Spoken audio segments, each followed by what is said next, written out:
This meeting is being recorded. Greetings, everybody. This is Reverend Michael Malcolm, and today we've got Reverend Wan Smith, and we are going to talk about on today ways that communities of faith can get involved, and really just naming the communities that we need to deal with, the communities we need to care for. As I've always said, if we can help the people, we'll heal the planet, and I want to keep that in the forefront, as well as saying to you all that you can't have environmentalism without environmental justice. And a part of that, a big part of that, is our energy justice. If we can only tackle energy justice and get a handle on energy justice, a lot of the wrongs could be righted just through that mechanism alone. Rev, how you doing today? I told him, as I told you, as everybody else already knows, this is a casual conversation. I'm not gonna act like I don't know you. I ain't gonna act like we ain't both ITC alumni and we get it done out here in these streets, and we get it done for the people. So I ain't gonna act like I don't do all that, and you don't do all that. And what's happening? What's happening? Hey, what's good, Rev? They don't know it's about to be a turn up. They don't know it's about to be a turn up. That's right. That's right. That's right. So what's been going on? Listen, I know you're no longer with Partnership for Southern Equity. You're now with the new organization doing big things. Tell us about your new organization, your position. What's happening with you? Oh man, look, I'm in Georgia, history 2022, excuse me, 2020 in Georgia put us on the map as a battleground state. And I'm here organizing director with Georgia Conservation Voters Education Fund. And there's a lot of work. We just had a General Assembly signee die in last week. We're in the middle of our integrated resource planning process with Georgia Power and the Public Service Commission. I know you all have Southern Company over there in the good old state of Alabama as well. We got a whole bunch of actions for Earth Day on the horizon. And it's election season. Our primaries are about a month and a half, 45 days away. May 24th is the primary. So, midterms, there's just a lot going on. And our people are hungry. Our people are ready. Our people expect folks to be in the street. They want to know who got the information. They want to know who they need to protest against, who they need to speak out for, where they can get a yard sign or a rally sign so they can get in the movement. But now, Rev, you just talked about elections and really, and let's stay right there just for a minute, because we want to really talk about these communities that we represent, the communities we out here fighting for. And when we look at the things that we have yet to accomplish, the opportunities that are still laying out there on the table, why should we get motivated to get out and vote? Why should we rally behind getting out to vote? Okay, Doc, so you asking me this question, and I'm just gonna be real with you because listen, I'm gonna be 100% transparent. Because a lot of times I talk to folks who for one reason or another are extremely skeptical of the system, and with good reason. We have every reason to doubt every type of system in these yet to be United States, including the electoral system, including the political system. But what I tell people is that we come from a people who were committed to making a way out of no way. And they attempted that by using every tool and resource at their disposal, right? So voting is a tool. In some seasons it works, and in some seasons it doesn't work, but you don't know if this is your season for that to be your tool for success.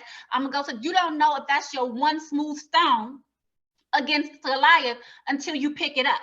You know what I'm saying? So yeah. I'm not going to sugarcoat it. Sometimes it works, but sometimes it doesn't. But there's power in the people. And so we're going to, get in the streets. We will use our voices and our platforms. We use our money, but we also have to use the ballot when it is a solution, a possible solution for us to gain liberation. What I say it in a minute. we can get in the streets and we can have some change in the streets, but at the same time, if we don't have policy change, we don't have lasting change. It's a whole lot harder to break a policy than it is an executive action.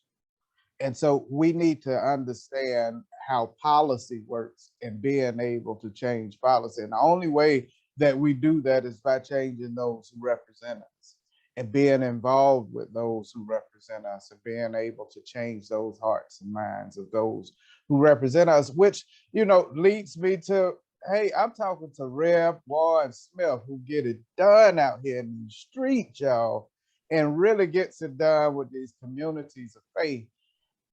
Where do they plug in into this scheme of things? Where do you see communities of faith really linking in and linking arms in this movement?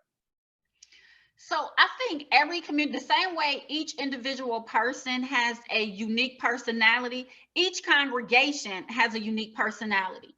And I think that the leadership of an institution should find spaces and places to connect with people that are germane to the character and the personality of the congregation. So if you have a congregation and they just need to be fundraising, if you have a congregation and they should be focused on utility justice, or maybe they should be focused on planting trees, or maybe they should be focusing on paying bills, or maybe they should be rallying in the streets, or maybe they should be focused on feeding the hungry, or maybe, so there are a number of issues. And the way that your congregation shows up should dictate what aspect of the example of Jesus that you tap into. And there are so many ways to do ministry outside of whatever the faith institution is. There's a number, when we think about the civil rights movement, it was folks that never showed up on the front line. It was folks that nobody knew they were connected to the movement. But when it was time to get folks out of jail, they was giving bail money and they was making phone calls. That's right. And so there's a number of different things that our congregations can do. The idea is to do something and don't try to force your congregation. Don't try to force a square peg into a round hole. Yeah. Yeah. There's ways to nurture and to grow, but start with where you are and intentionally educate and grow if you have an end aim in mind. But allow people to do justice work, whether it's voting, whether it's social justice, whether it's environmental justice, energy justice, whatever that aspect is, allow it to do it in a way, or to enter into a way in a place that makes them comfortable. Gotcha.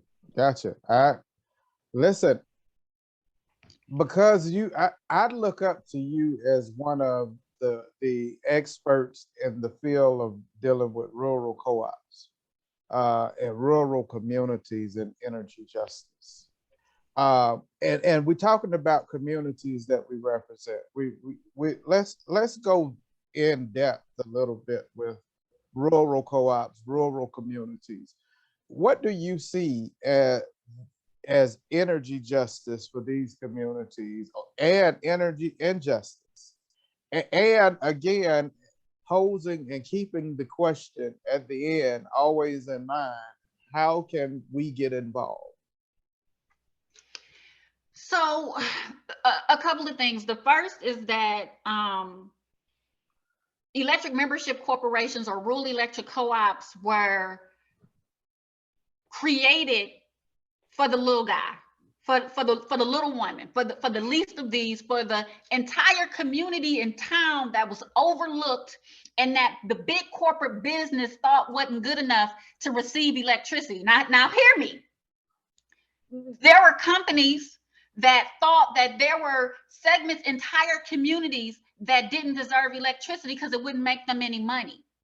And so those communities decided to pool their resources along with federal grant monies and to turn the lights on, because remember there was lamps, right? To turn lights on, to put poles in the ground. And these were communities that some of the people didn't even see it come to fruition, but their kids did and their grandkids did. Yeah. And so when we think about this business model that puts people over profit. We gotta start there. The entire foundation of this, and I know we in America, I know this is the home of capitalism, so some of us can't even fathom a business model that puts people over profit, because we are accustomed to being grateful for having a light bill, right? We thank our electricity provider and our gas provider. We have a relationship of benevolence with them when we really shouldn't. Yeah. But this business model says that everybody needs electrification. So that we saw last year in Texas, people died when the lights went out and the heat went out. Yeah. It is a human right in 2022 in the United States to have electricity. So the first thing is we have to reframe our minds so that we understand our relationship to the grace of the sun, to all of this energy that comes from God and not really these companies, right? And so when we do that, and when we understand that we have a right to these things, when we see our brothers and sisters that don't have access because of the commodification, right? Because the prices are too high, because there are so, and a lot of them will say, well, our fees are low. I mean, our rates are low, but the fees are so dang on high. I ain't gonna start cussing yet. The fees are so dang, Why there's not? so many, there are so many add-ons. And so the first injustice are bills that are too darn high.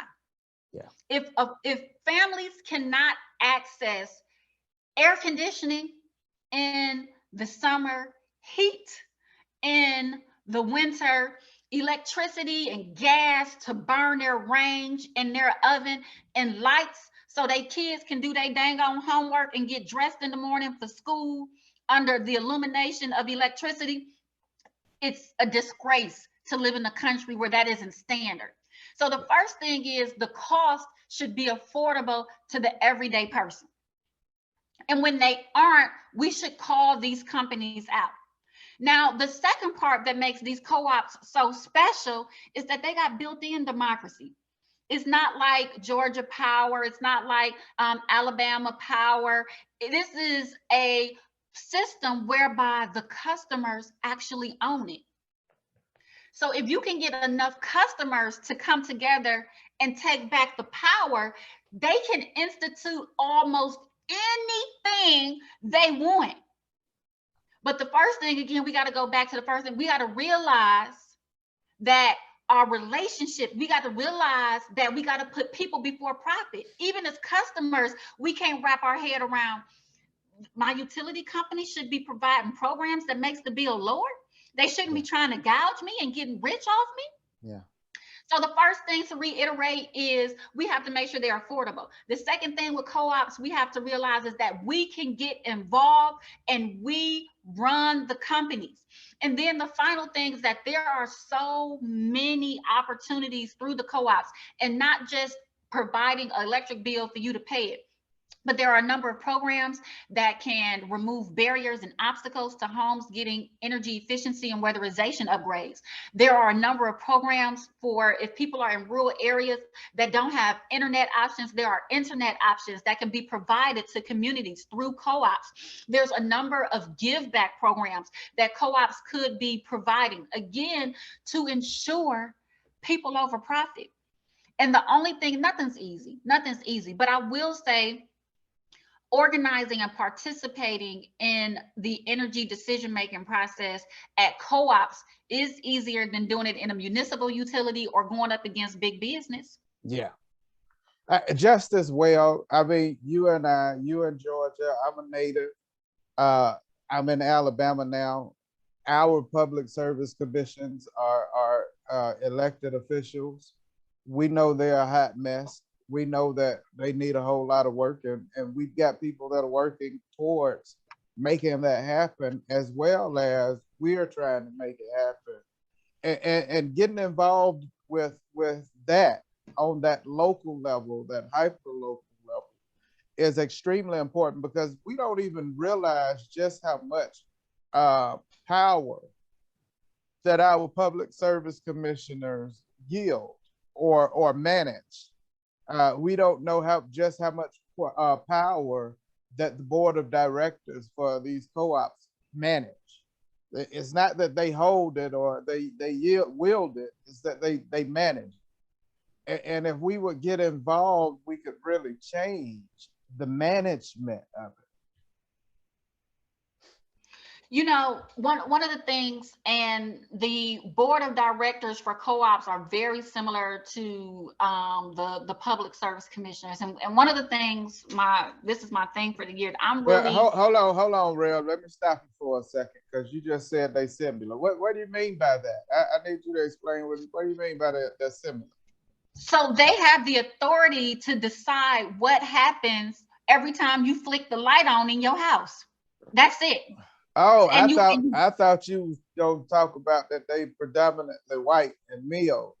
That's what I thought you said. My bad. And that's it as well, right? So typically, and I was gonna get to that, but typically the people who hold these positions are out of touch. They're out of touch in terms of the racial and the ethnic composition of the communities they serve. They're typically out of touch from an economic and a social standpoint with the communities that they serve. So when we talk about putting people before profit, they don't even fathom that, because there's a benefit to them maintaining the status quo. Right. So as they are doing what has always been done, there is benefit to them. And whether that is in social status, whether that is in contracts, whether that is just in pride or ego, it's something different for every official who regulates utility. But there is direct benefit for those individuals to maintain the status quo at the expense of you and I.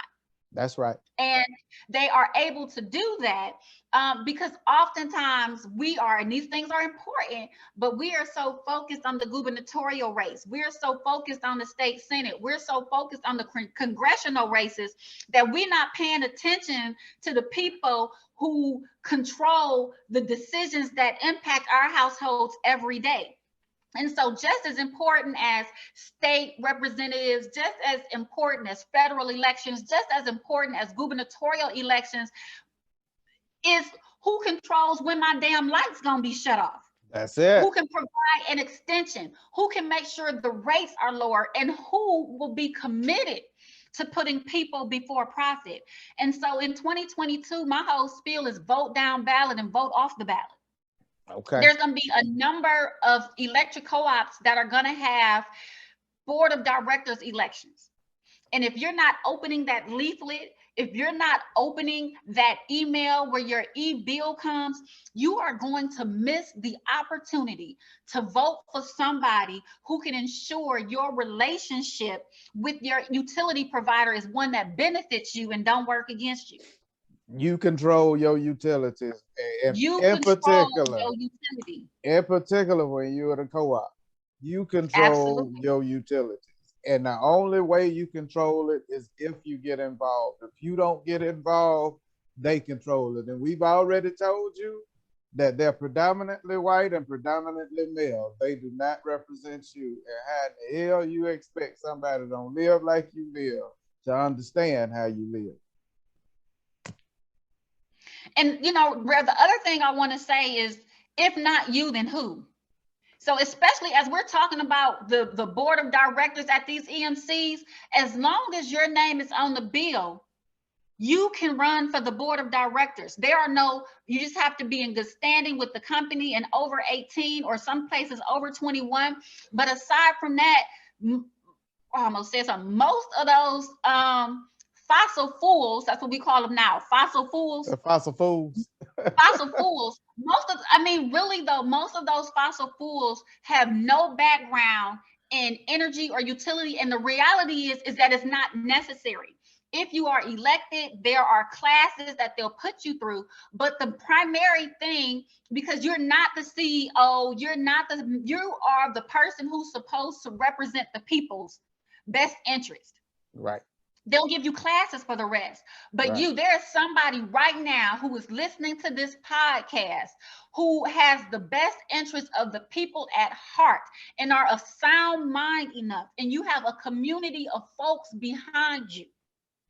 And it is very simple to run for the board of directors. So not only should you be going to meetings, not only should you be reading your leaflets, not only should you understand every line item on your bill, but one of y'all should be on the board. I don't know who it is, but somebody should be on the board. We have to get people out of office, whatever the offices are that don't care about us and our issues. Time out for that. And they get paid. This ain't no volunteer position. And that's one of the primary reasons they want to keep the positions. Right. Not only do they get paid, but they get kickbacks too. Yep. Yeah. And those kickbacks put our folks in jeopardy. And in particular, the folks that look like us. And that's just real. And then when we look, you know, not just at the rural communities, but look at our urban areas as well. Go into our heavily populated communities and look at the energy burdens and the fact that we you know, as in particular Black communities, don't own a lot of houses. We don't own a lot of land wealth. In fact, we've been robbed of that. And so we have a lot of rental houses, and a lot of those houses are older stock homes. But now you've got a whole lot of folks running around, and now they want to put solar everywhere, but nobody's addressing the actual house in the household. And I'm trying to figure out at what point do we stop and care. And I think that's another place that communities of faith come in, and that's where our advocacy really comes in, because we can be that beacon, we can be that thermostat, if you will, that controls that temperature to say, hey, hold on, we're not caring enough. But that only happens if we get involved, if we get at the table and we do represent people. Can you talk anything about that, or talk more about that, Rev? So when we spoke earlier, we entered the conversation by talking about the different type of characters of congregations.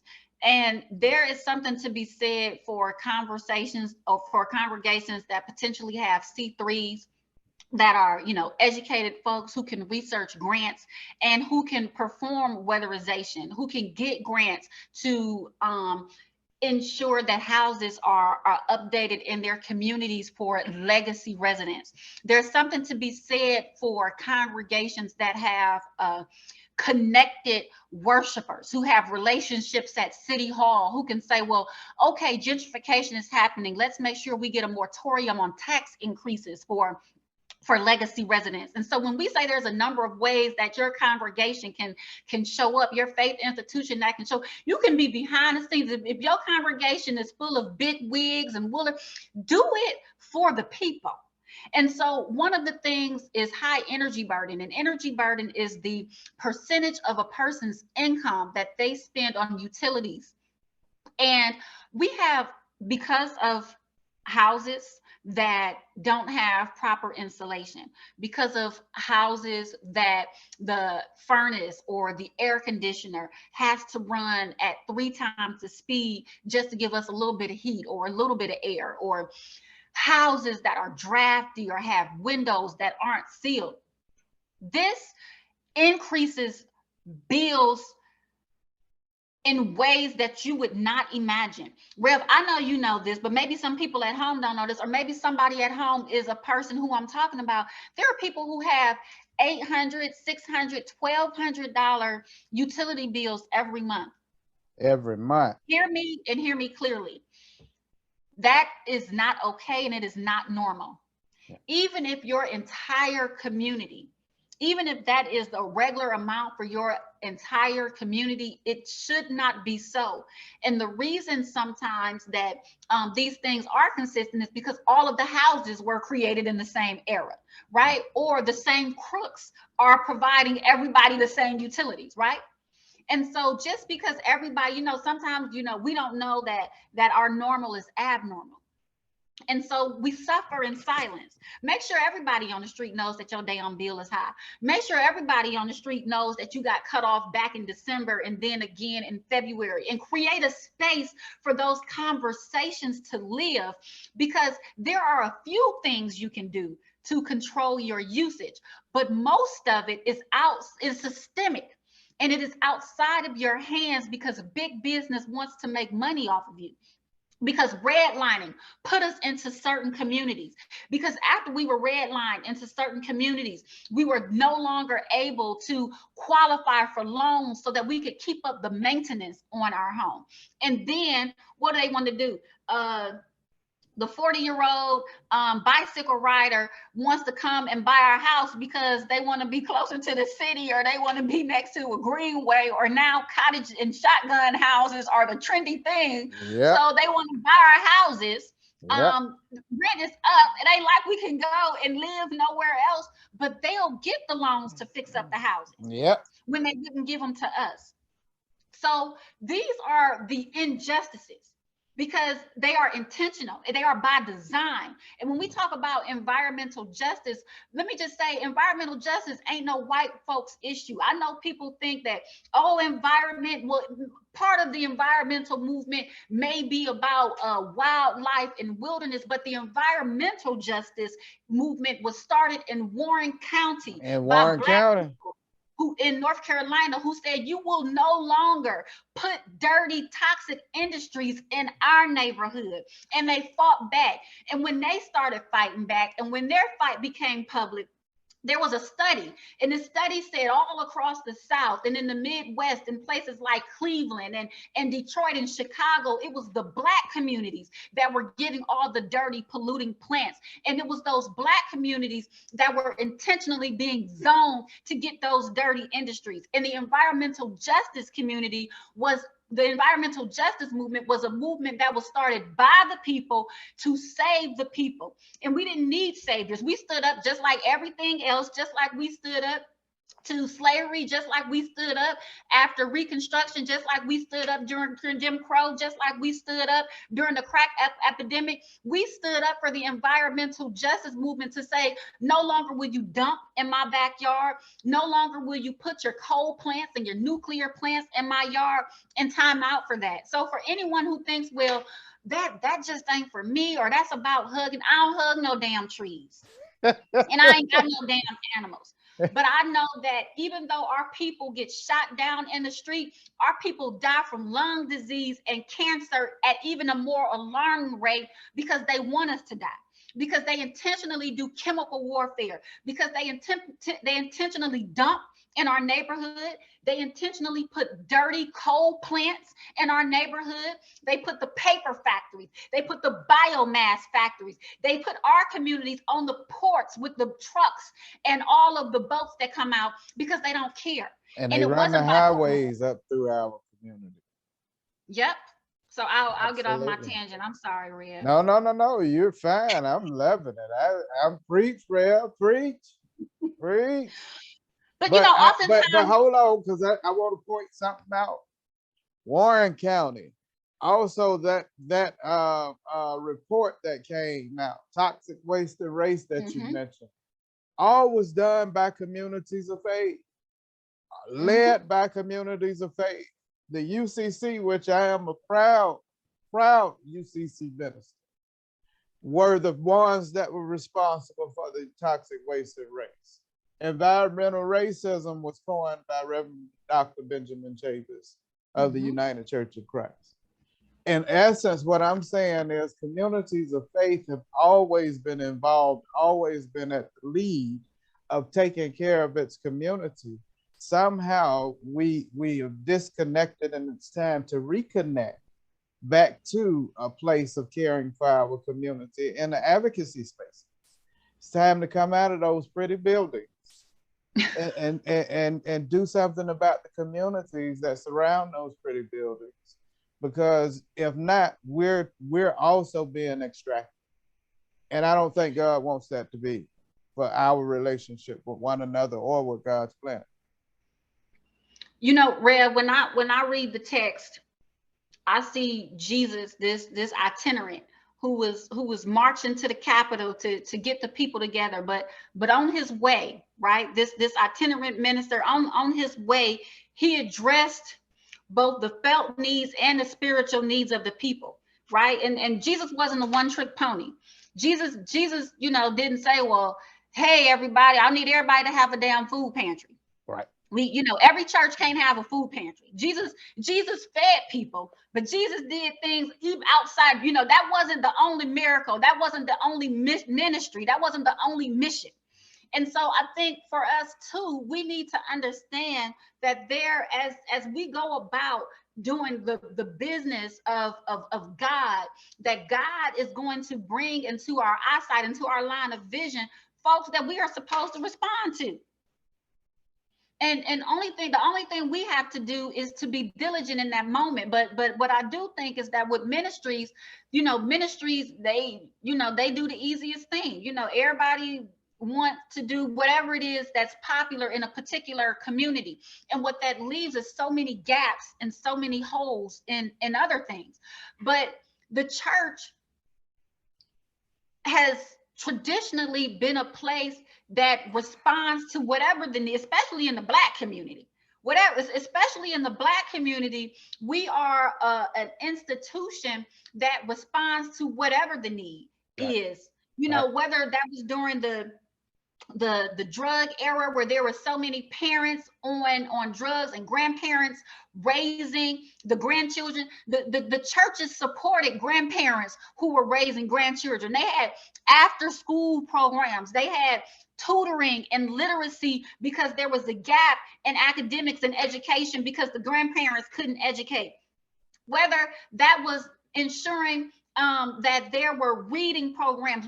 It wasn't, and there's always, we didn't always have fried chicken in the church and some sweet rolls and some fresh green beans in case folks were hungry. But we were multifaceted and we didn't get stuck in one thing. We were able to respond to whatever the needs were. And so if you're in a community and the air stinks, it's not okay. The air should not be stinking.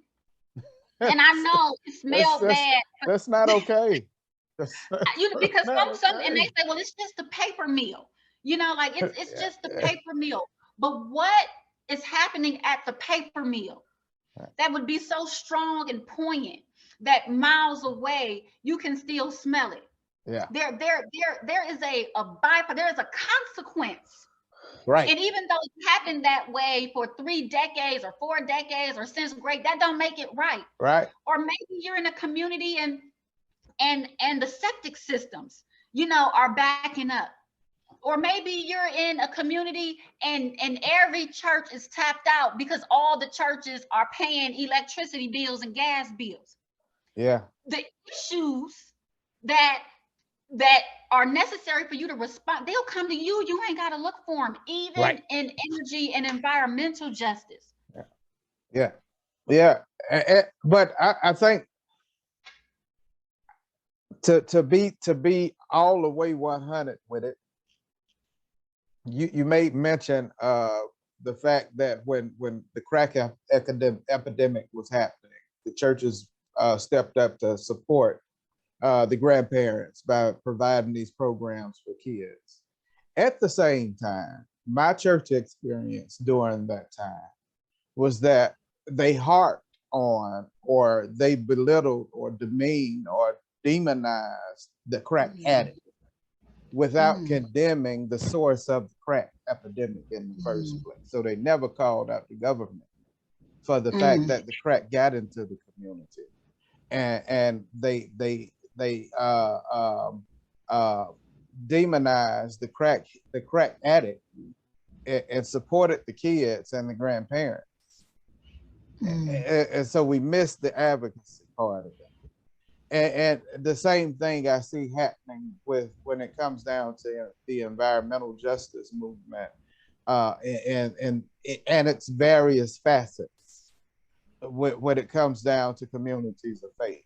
We come up with ways to deal with poverty that is caused by our injustices to our environment, whether it be the degradation of the land, so our housing value goes down to a little or nothing if we ain't upside down in it, so we can't get rid of it and get off of polluted land, or whether it be that we're in a rental house that's sitting half dilapidated because there's no real programs that we have access to that can help fix up the homes that we have any say so over, or you know, whatever the reason for the poverty that exists. You in a place where your utilities are so high that it sucks up all your money, that you don't have enough to save. So you can't come out of your poverty situation.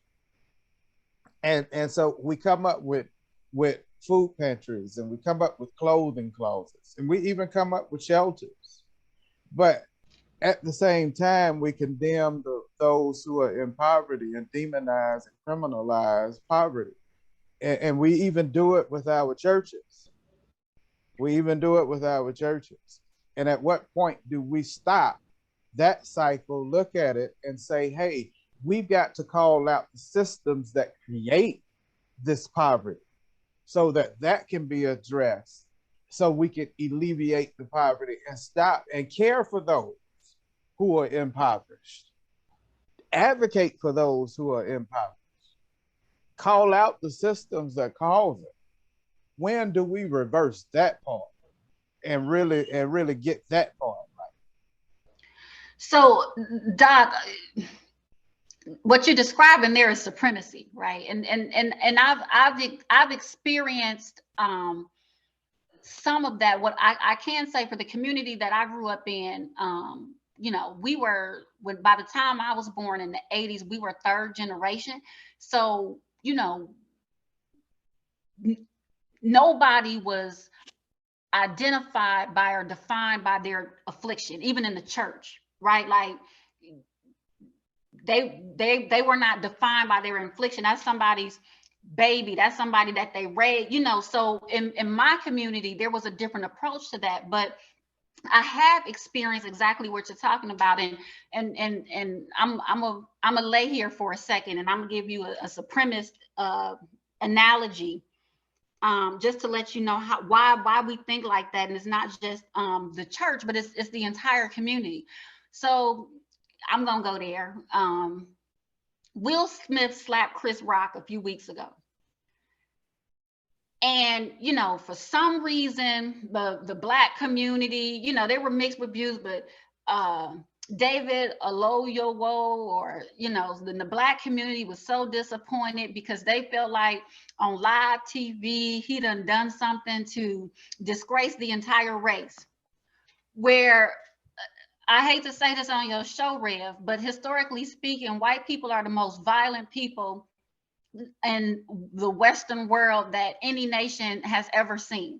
You don't have to be yeah, you know, so and so it was very inappropriate. Let me qualify that it was very inappropriate. But to say, well, oh, this Black man done slapped somebody, and what this means for the race, when people are poor or when people are Black, their actions are viewed through a lens of these dirty, less than people we just knew, and it's a collective lens. And when we think about the systems, whether it's the system that brought drugs intentionally into Black communities, whether it's the systems that ensure we can't access solar, we can't access clean energy, we can't have bills that are affordable, when it's systems that intentionally gerrymander, when it's systems that intentionally drag Black bodies in the street, when it's systems that intentionally keep Black people and people of colors poor, thuggish systems that use the spilling of blood on every continent in the world to do that, the lens, the language that is used, and the approach is totally different. And so in all of these places that we reside, there is a lack of compassion. And the rubric that is used to measure and that we're held to is totally different. The people who move the goalpost every time we get close. Again, whether that's these new voting rights legislations, whether it's the gerrymandering, you know, whatever it is, those people are thugs that don't play by rules. That's right. They are thugs, they are crooks, they are Yes. criminals, they are lowlifes, they are miscreants. Yes. But we are conditioned to accept certain behaviors dressed up when they are performed by certain people, and without judgment, because that's just the way it is, right? It goes back to that benevolent relationship that we have. In our heads, we're happy to get a seat at the table. We're happy that we got voting rights in the first place. So who needs water at the polls? Or, you know, who cares if they controlling everything and gerrymandering? Because we have a benevolent relationship that says they water is colder than ours. Right. And so when we deal with our people, there is an inherent and subconscious lack of compassion and supremacy. That supremacy, that it doesn't matter if you're yellow, it doesn't matter if you're black, if you're white, it don't matter, because it has penetrated all of us, and it's conditioned us to see certain, and sometimes it's poor, right? So sometimes it crosses the color line, sometimes it's color line. You know, if a woman is strong, then she a B word. You know, like if a woman shows up a certain way professionally, she's a B word. Because women aren't allowed to hold space that way. Yeah. If a black person is aggressive, or if a black person does something that's violent, it's looked at totally different than if a white counterpart commits the same act. And so our job, and this, we have to be intentional, because we preach about, you know, but our job is to teach compassion at the level of supremacy. You say it. Teach people how, you know, and we went to ITC, so they taught us, right, like how critique, how to have a good relationship with critique. Yes. Right. So how to critically analyze, how to question, how to not be afraid, and how not to take what's at the surface, but to go beyond the surface and to consider. This is what we do. And I know you do pastoral care and counseling. Ask why 5 times. Ask why. So why would that person be behaving like that? Why did whatever happened for that person to behave like that happen? And why did that happen? And by the time you get to 5, you get to the root cause. By the time you get to 5, that's gonna show you how the real thug, crook, and criminal is. And for most things that take place in the United States, it's gonna take you back past the 60s. I just hate to be the one to tell you. Unfortunately, we are surface. And so we won't do the homework of going back and asking the whys, because we want instant answers so we can move on.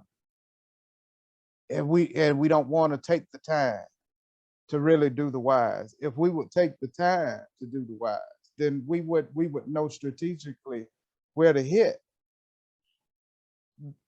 They thugs, but they old thugs with the same playbook. Our issue is we keep on trying to go by somebody else's playbook to deal with them thugs.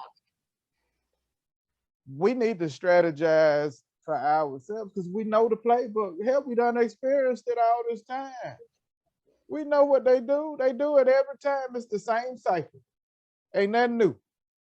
I used to wonder how older people wouldn't get all excited and everything with everybody else, and now I see why. I done been through enough cycles now where I ain't no sense that they had the same thing. They done did this before. We saw this. We knew what was gonna happen after Barack Obama. We saw this before. And let me say this, Rev. Anytime there's some economic or some upward mobility that happens in our community, we know that there's white backlash. We know it's gonna happen. So why don't we go ahead and put our energy toward making sure it don't continue to happen, instead of us reacting every time to it happen? You're absolutely right. And I want to take a moment to uplift all of the faith institutions that are doing the work. Yeah. Because Yeah. we know there are so many. Again, this morning I was at a faith rally. There's, today is what, Tuesday, 11 a.m. There are about 200 folks out down at the King Center in Atlanta. Awesome. Again, it was hosted by the faith community. I believe maybe the AME church led it, but it was ecumenical. So all denominations, Muslim brothers and sisters were there, Jewish brothers and sisters were there. And there are so many organizations that are doing the work. What I think we need to do to scale is to, the same is Holy Week. So some churches partner with brother and sister churches during Holy Week in the same way. And when I was growing up in the Baptist church, at 4:00 you might travel to another church somewhere.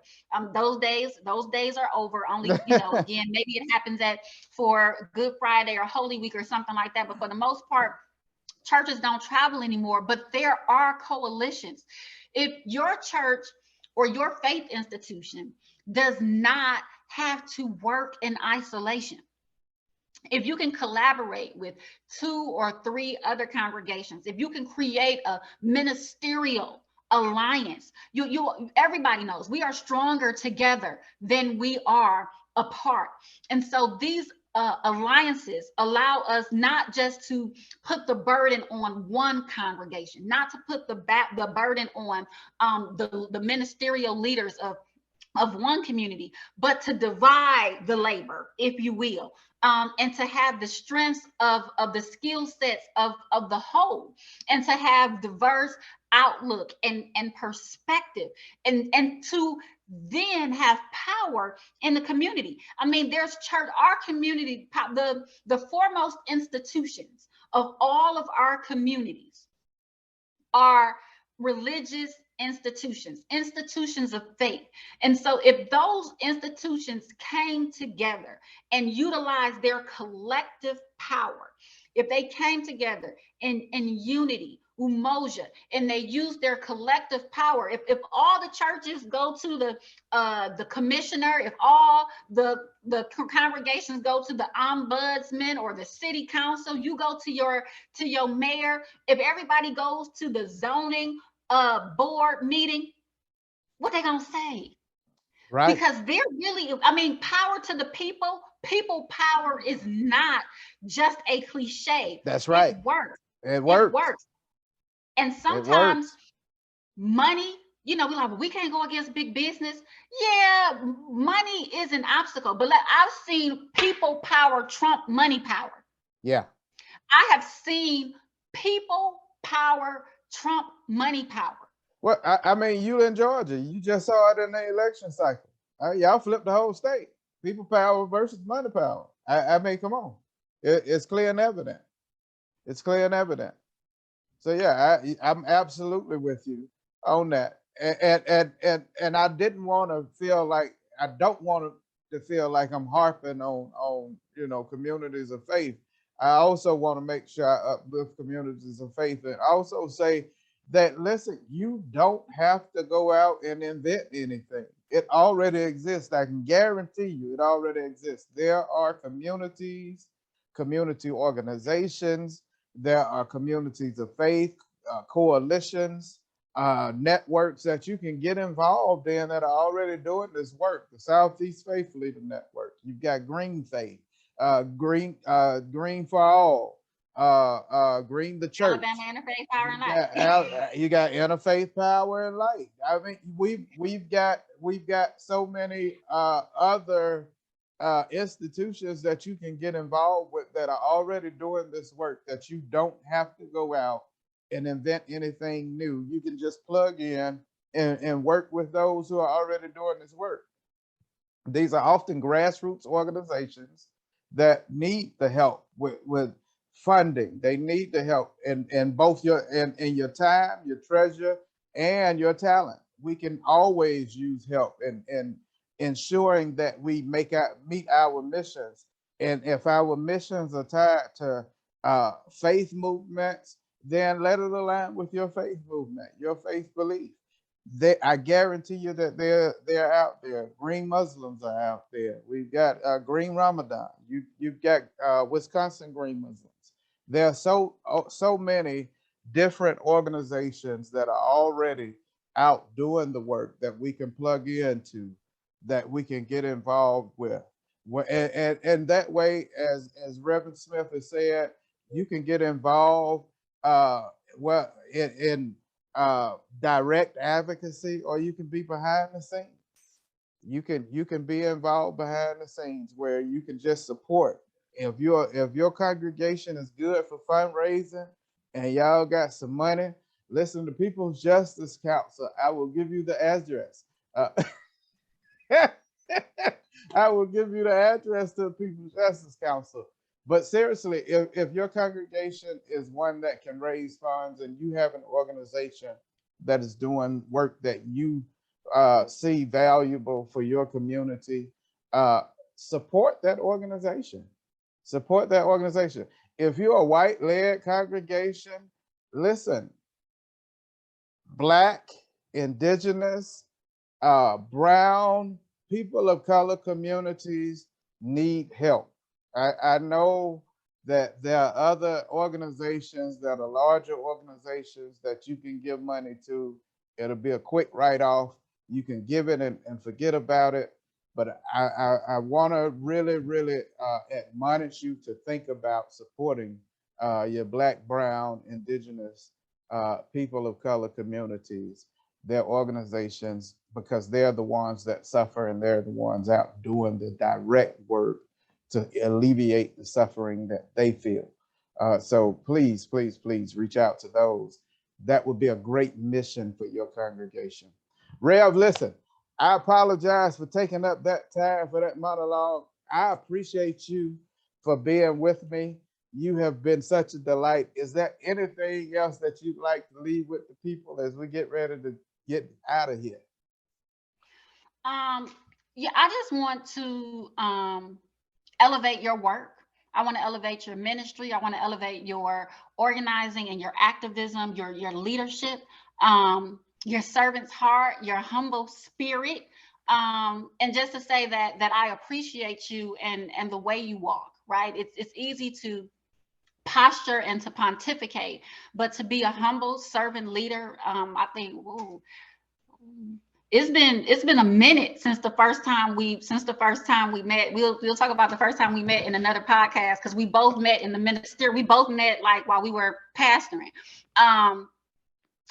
But I've seen you, and I just want to say that I appreciate having a co-laborer in the movement, in yourself. So thank you for your ministry. Thank you for your sacrifice. Thank you for your courage, and thank you for your integrity and character.